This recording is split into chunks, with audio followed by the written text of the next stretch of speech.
I'd now like to call His Excellency Mr. Gibran Raka Buming Raka, the Vice President of Indonesia.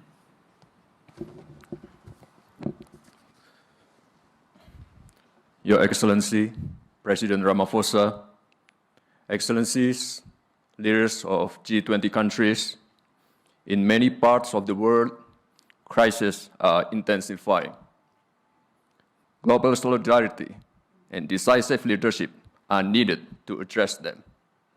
Indonesia commands South Africa's leadership in advancing energy, water, and food security. For Indonesia, food security is not just an economic agenda, but a fundamental necessity for our people.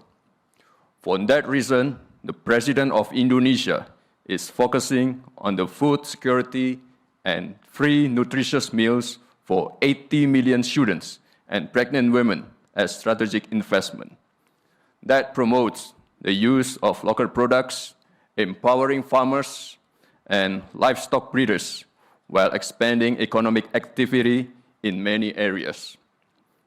On the other hand, as an island nation located in the Pacific Ring of Fire, Indonesia faces more than 3,000 disasters every year, from earthquakes, floods, to volcanic eruption.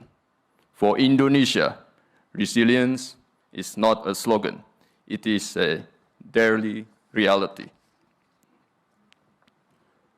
Drawing from these experiences, Indonesia promotes the concept of sustainable resilience, a framework in which human development, economic growth, and environmental protection can advance in harmony. Excellencies, today's disasters are not only natural, many are the results of human action. We see this in Gaza, Ukraine, Sudan, and the Sahel, and many other regions, where conflicts reduce homes to rubble, deprive people of hopes and livelihood. These tragedies remind us to put humanity at the heart of global governance. The world must not allow and normalize preventable human suffering from becoming the new normal. As a forum representing 85% of the world's GDP, the G20 carries a moral duty to lead by example, ensuring that growth and resilience become two sides of the same coin, driving hope, prosperity, and justice for all. Thank you.